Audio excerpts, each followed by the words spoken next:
नमस्कार, आप सभी का बहुत बहुत स्वागत है। मेरा नाम रोबिका लियाकत है। आप इस वक्त टाइम्स नाउ नव भारत देख रहे हैं। न्यूज की पाठशाला में एक्स्ट्रा क्लास का वक्त हो चला है। मैडम आ चुकी हैं। मैं रोबिका लियाकत आपके सामने हाजिर हूं। आज का चैप्टर बहुत खास है, जियोपॉलिटिकल। ये वो चैप्टर जहां जियोपॉलिटिक्स में मोदी डॉक्ट्रीन की बात करेंगे, जहां एक अलग व्यू रचना की है। इस डॉक्ट्रीन में आमतौर पर व्यू सिर्फ युद्ध से जोड़कर देखा जाता है, लेकिन मैं बात दूसरे कॉन्टेक्स्ट में करूंगी, क्योंकि मोदी डॉक्ट्रीन में व्यू दरअसल परस्पर विश्वास, सम्मान और समृद्धि से जुड़ा है, जिसने दुनिया में तो हलचल मचाई है। इंडो पैसिफिक में भी भारत को एक भरोसेमंद लीडिंग पावर के रूप में स्थापित कर दिया है। और दूसरी तरफ है अमेरिका। अमेरिका जैसा सुपर पावर जो पूरी दुनिया में युद्ध और शांति दोनों को लेकर गहरा अविश्वास खड़ा कर रहा है, पैदा कर रहा है। ट्रंप पूरी तरह से खुद कंफ्यूज्ड है। देखिए, बात बहुत सीधी सी है।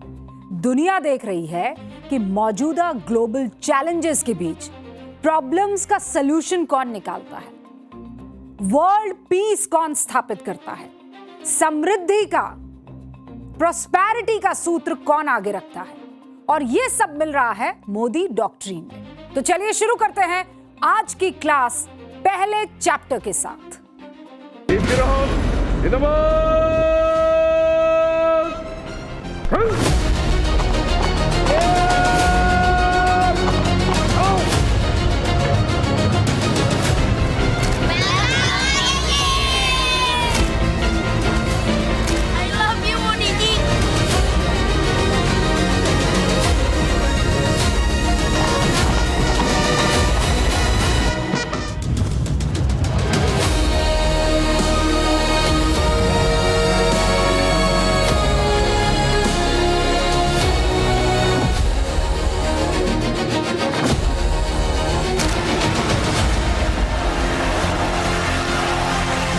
इंडोनेशिया के लोगों ने,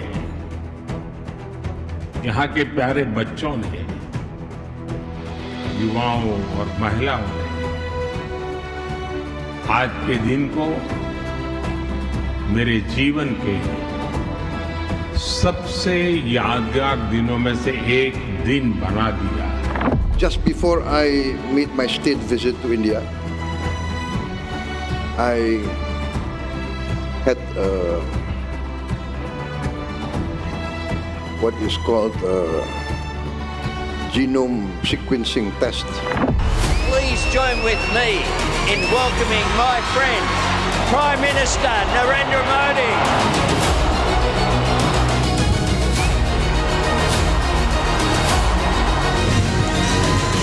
Prime Minister Modi, my friend, welcome to marvellous Melbourne.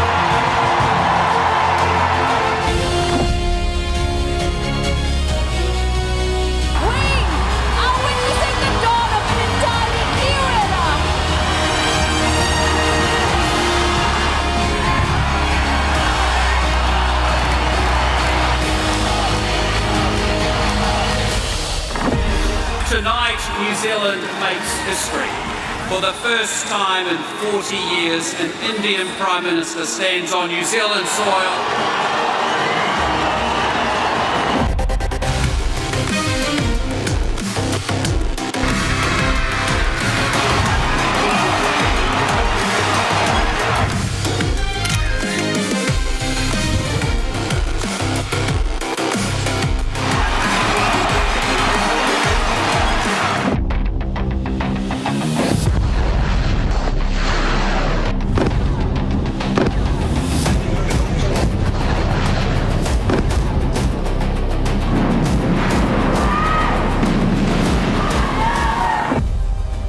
America और ईरान एक बार फिर आमने सामने हैं।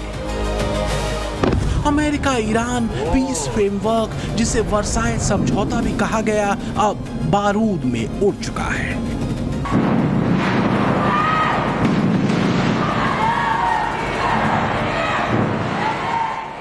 दोनों तरफ से बम बरस रहे हैं।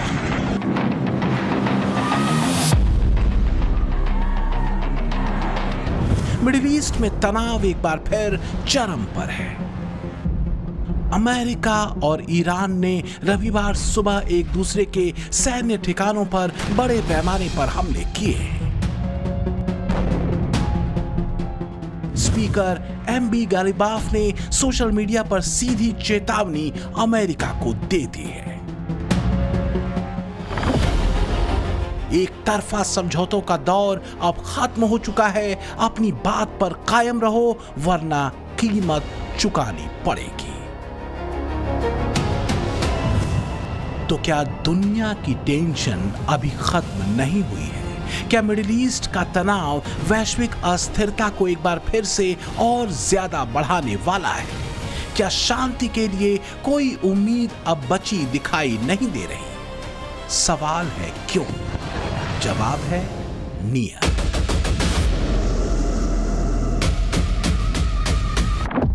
क्योंकि जो लोग शांति वार्ता में बैठे और जो लोग मध्यस्थता करा रहे हैं, दोनों की फितरत ही अस्थिरता और अशांति वाली रही है।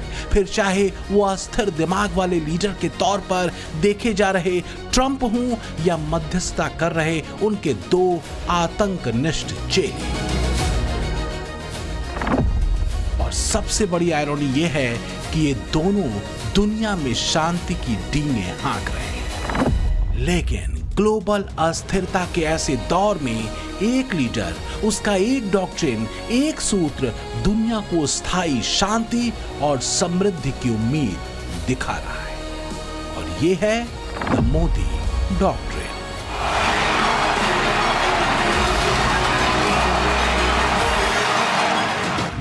दुनिया के देश जिस डॉक्ट्रिन के साथ चलने को बेताब है, क्योंकि मोदी के संकल्प ने, मोदी के सूत्र ने, मोदी के विजन ने भारत को दुनिया का एक भरोसेमंद मित्र होने का एहसास करा दिया है। एक लक्ष्य पूरा होता है तो उससे भी बड़ा संकल्प सामने आता है। ये वो भारत है जो कहता है grow more, achieve more. The 21st century will be shaped by India, and New Zealand wants to help build that future with you. This is a statement about the strength and energy of India.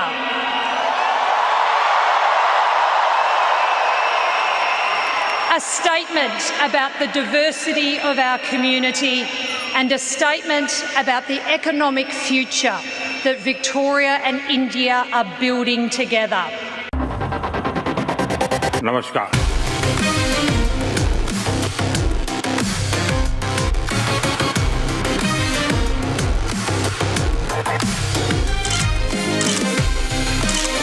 तो सवाल यह है कि Modi doctrine क्यों दुनिया को पसंद आ रहा है? तो इसकी वजह है 12 साल का वो विजनरी ब्लूप्रिंट जो 2014 से 2026 तक का नहीं बल्कि 2047 के विकसित भारत का है। दुनिया देख रही है कि नए भारत ने कहां से शुरुआत की और आज कहां तक पहुंचा है। Prime Minister Modi, let me say on behalf of 5 million New Zealanders, you are worth the wait.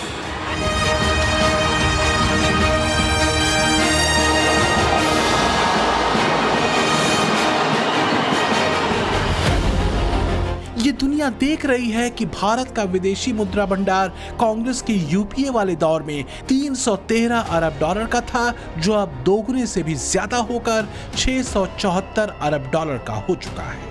Congress के दौर में भारत की इकॉनमी जो 2.1 ट्रिलियन डॉलर की थी, वो डबल होकर 4.1 ट्रिलियन डॉलर हो चुकी है।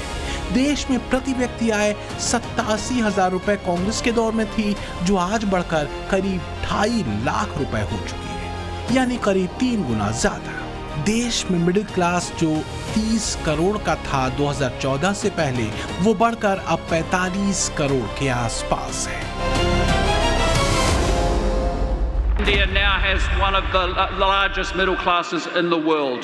with 445 million people and still growing. And with those higher incomes, families can enjoy better food, take holidays, send their children to study and save for retirement. Minister Modi, it has happened under your leadership. I love you, Modi ji.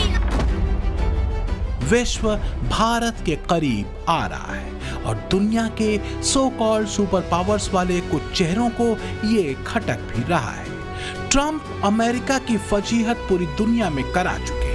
Canada, Britain के साथ ही कई यूरोपीय देश America के विकल्प के तौर पर भारत की तरफ देख रहे हैं। तो वहीं दूसरी तरफ जिनपिंग के ग्लोबल साउथ का लीडर बनने की चाहत भी अब धूमिल पड़ती दिख रही है। और पीएम मोदी के पिछले हफ्ते के इंडो पैसिफिक देशों के दौरों ने चीन को और ज्यादा चिढ़ा दिया है। और चीन की इसी चिढ़ और खिसियाहट का नमूना है ये प्रोपेगेंडा वीडियो।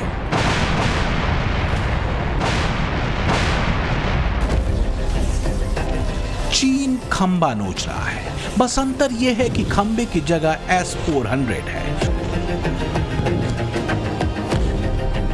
और चीन की आर्मी अपने PCL-191 long range multiple launch rocket system से S-400 एयर डिफेंस सिस्टम को तबाह कर रही है। दरअसल ये वीडियो एक साइकोलॉजिकल ऑपरेशंस कैंपेन के तौर पर बनाया गया है। चीन का ये प्रोपेगेंडा तब और अहम हो जाता है जब एक दिन पहले ही भारत के डिफेंस क्षमताओं का जिक्र पीएम मोदी ने मेलबर्न में किया हो। भारत के डिफेंस प्लेटफॉर्म की कैपेबिलिटी और क्रेडिबिलिटी दुनिया देख रही है।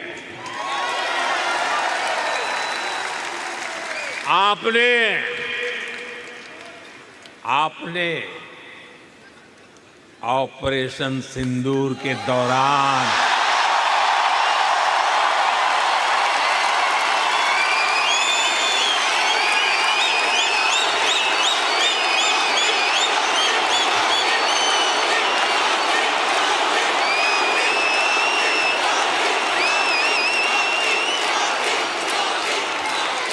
ऑपरेशन सिंदूर के दौरान डेमो तो देख ही लिया होगा।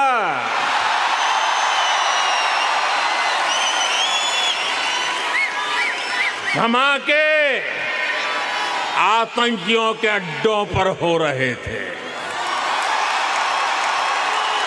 और गूंज पूरी दुनिया में सुनाई दे रही थी।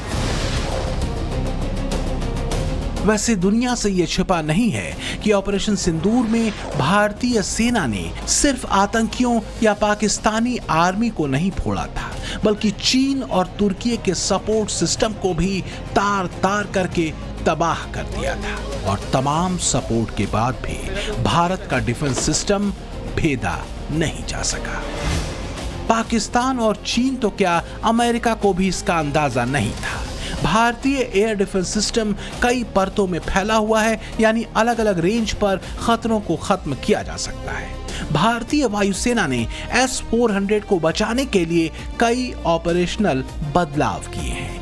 ये एयर डिफेंस सिस्टम एक जगह स्थिर रहने के बजाय चलते हुए फायर कर सकता है।